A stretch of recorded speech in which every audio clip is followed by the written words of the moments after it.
का ध्यान किसी और तरफ लगाने की कोशिश करती है।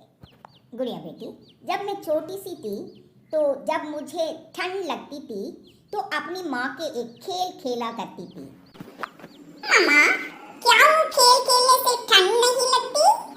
अगर ऐसा है तो वो खेल मैं भी आपके साथ खेलूंगी। तो फिर ठीक है, चलो शुरू करते हैं।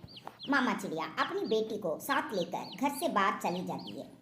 मेरा नाम है मम्मा और आपका नाम है बेटी, खेल हुई शुरू। मम्मा गई ऊपर और बेटी गई नीचे, बेटी गई ऊपर और मम्मा गई नीचे, मम्मा गई ऊपर और बेटी गई नीचे।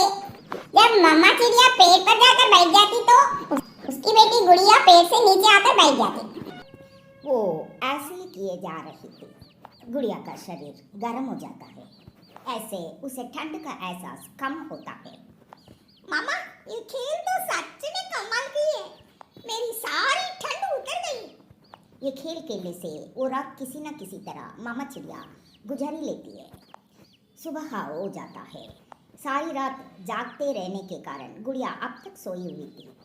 मामा चिड़िया को तो कई काम थे, इसलिए मामा चिड़िया उठ जाती है और अपने घर से निकलती है।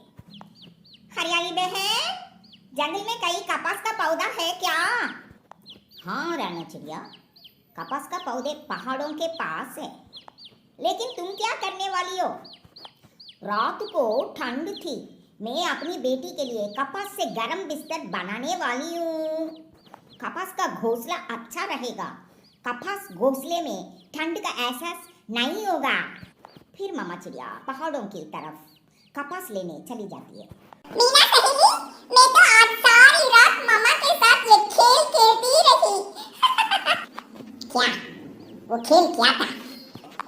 ये मेरा और मामा का सीक्रेट है। मामा किसी को बताने का मना किया। लेकिन एक बात तो है, वो खेल खेलने से ठंड का एहसास नहीं होता। थोड़ी दूर बैठी गोरी कभी गुड़िया की बात सुनकर हंसने लगती है। गरम बिस्तर नहीं है बेचारी चिड़िया के पास अपनी बेटी के लिए, इसलिए रात गुजारने के लिए इस तरह के खेल खेलती है वो।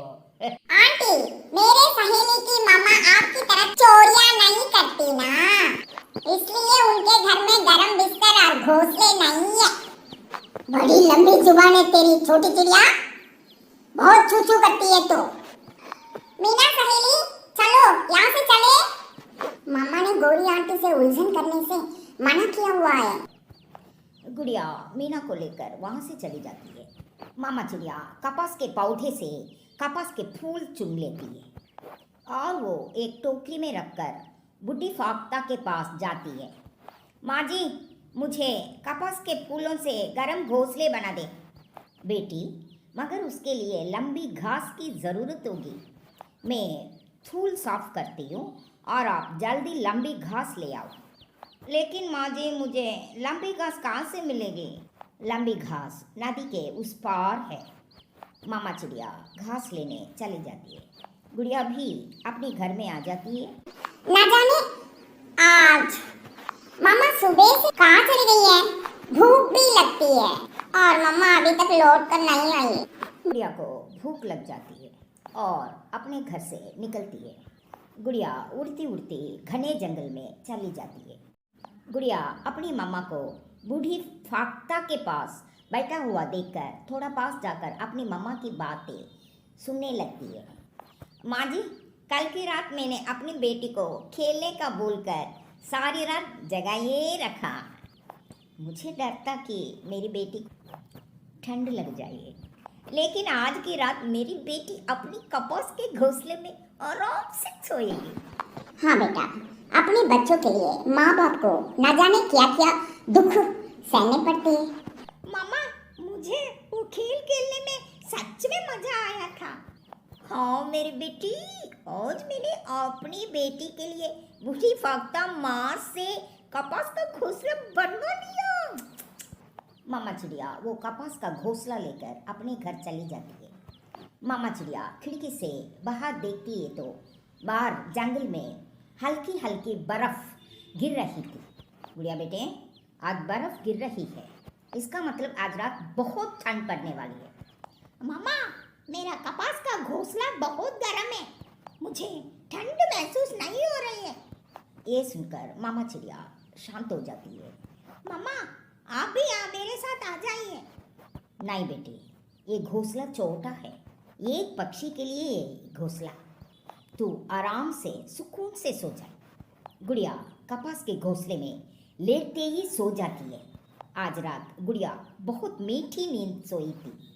दूसरे दिन सुबह सवेरे ही गोरी कवि रैनो चिड़िया के घर नमक लेने आती है। चिड़िया चिड़िया, मुझे थोड़ा नमक तो दे दोगे? तुम्हारे भाई कालू ने उबले हुए अंडे पर लगाना है। हाँ हाँ गौरी बहन, मैं रसोई से लाकर देती हूँ। गुड़िया, ये घोंसला कहाँ से लिया तुमने? ये तो बहुत गर्म होगा। हाँ आंटी, आप जो कल नदी पर मेरा मजाक उड़ा रही थी ना, अब देखो मेरी मामा ने मुझे इतना सुंदर और गर्म घोंसला बनाकर दिया है। मेरे बेटे जग्गू के पास भी इससे ज्यादा गर्म घोंसला है। गौरी नमक लेकर चली जाती है। मामा, ये गौरी आंटी हर समय जली खटी बातें क्यों करती है? ये गौरी शुरू से ही ऐसी ही है, लेकिन मैंने कभी इससे लड़ाई नहीं की। दोपहर के बाद जब रैनो चिड़िया और उसकी बेटी पानी पीने जाती है तो गौरी कवि रैनो चिड़िया के घर से वो कपास का घोंसला चुरा कर ले जाती है। गौरी कवि वो घोंसला अपने घर ले जाकर छुपा लेती है। जब मामा चिड़िया और उसकी बेटी वापस आती है तो अपने घर में घोंसला ना देखकर दुखी हो जाते हैं। मम्मा, शायद कोई मेरा गरम कपास का घोंसला चुरा कर ले गया है। रो मत बेटा, रो मत।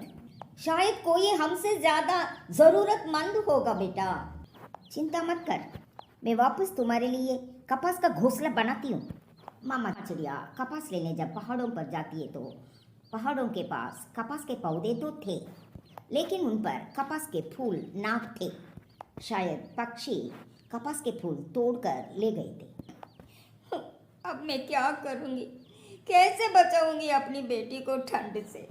रात फिर से आने वाली है।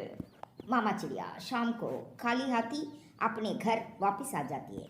रात हो गई, आसमान से बर्फ गिरने लगती है और ठंड और भी बढ़ जाती है। गुड़िया ठंड से कांप रही थी। गुड़िया अपनी मम्मा से कहती है, चलो मम्मा खेल खेले।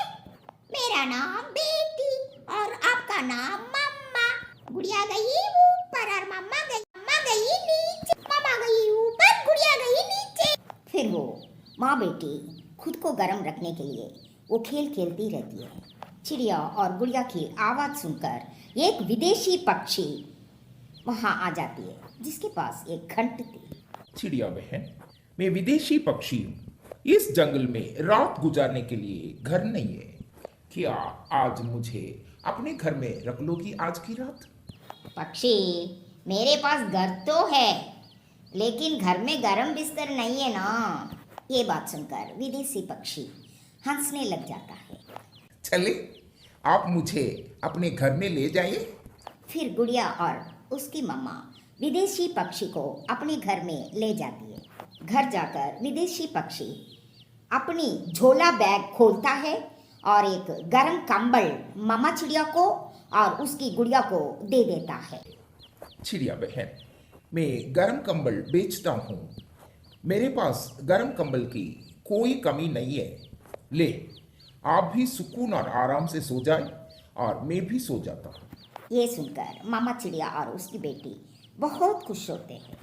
मामा, किसी ने हमारा घोंसला चोरी किया तो हमें उससे अच्छा गर्म कंबल मिल गया। हाँ बेटे, इसलिए तो कहते हैं कि अगर अच्छा सोचेंगे तो हमेशा आपके साथ अच्छा ही होगा। मुझे मालूम है मेरा घोंसला गोरी कवि ने चुराया था, लेकिन मैं चुप रही और सोचा कि शायद उसे उस घोंसले की ज़रूरत होगी। और फिर वो सब मीठी सो जाते हैं। बच्चों, कहानी पसंद है तो दादी माँ को सब्सक्राइब करो।